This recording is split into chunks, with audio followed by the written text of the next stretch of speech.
పిల్లలకి చాక్లెట్స్ ఎంత ఇష్టమో మనందరికీ తెలిసిందే. ఆ చాక్లెట్స్‌నే మన ఇంట్లో హెల్తీ అండ్ టేస్టీగా ఈజీగా ప్రిపేర్ చేసుకోవచ్చు. చాలామంది బయట చాక్లెట్స్ కొనిస్తూ ఉంటారు. పిల్లలకి బయట చాక్లెట్స్ ఇవ్వడం అంత హెల్త్‌కి మంచిది కాదండి. అందుకని పిల్లలకి ఎంతో ఇష్టంగా ఈజీగా ఇంట్లో ఈ విధంగా ప్రిపేర్ చేసి ఇవ్వండి. స్టవ్ పైన పాన్ పెట్టి 1 కప్ మకానా అయితే వేసుకోవాలండి.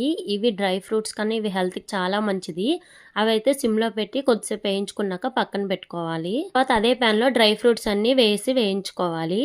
ఇందులో స్వీట్‌కి బదులు ఖర్జూరం అయితే వేస్తున్నామండి. వీటిని సీడ్స్ తీసేసి పక్కన పెట్టుకోవాలి. డ్రై ఫ్రూట్స్ ఇవన్నీ వేయాలని ఏం లేదండి. మన దగ్గర ఏ డ్రై ఫ్రూట్స్ ఉంటే అవి వేసుకోవచ్చు. వాటిని చల్లారి పెట్టుకున్నాక మిక్సీ జార్‌లో వేసి మెత్తని పౌడర్‌లా అయితే చేసుకోవాలి.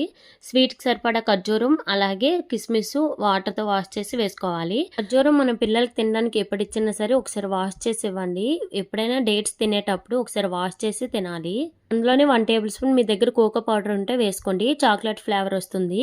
అది ఆప్షనల్ మాత్రమే. మీ దగ్గర ఉంటే వేయొచ్చు లేకుంటే లేదు. వీటన్నింటిని మెత్తగా గ్రైండ్ చేసుకున్నాక ఇలాంటి చాక్లెట్ మౌల్డ్స్ ఉంటే ఇందులో పెట్టుకోండి. నేను ఇది మీషోలో అయితే తీసుకున్నా. లింక్స్ కావాలంటే కామెంట్‌లో లింక్ అని కామెంట్ చేయండి. మీ ఇన్‌బాక్స్‌లోకి లింక్ అయితే వస్తుంది. ఈ విధంగా అన్నింటిని పెట్టుకున్నాక కొద్దిసేపు ఫ్రిడ్జ్‌లో పెట్టుకుంటే చాక్లెట్స్ రెడీ అయిపోతాయి. ఫ్రిడ్జ్ లేని వాళ్ళు బయట పెట్టుకున్నా సరే ఆ షేప్ అనేది వచ్చేస్తుందండి. చాక్లెట్స్ హెల్త్‌కి చాలా మంచిది. పిల్లలు కూడా చాలా ఇష్టంగా తింటారు. మీరు ఒకసారి ఇంట్లో ట్రై చేసి ఎలా వచ్చాయో కింద కామెంట్ చేయండి. ఈ వీడియో మీకు నచ్చితే లైక్ చేసి ఛానల్‌ని అయితే తప్పకుండా ఫాలో చేయండి ఫ్రెండ్స్.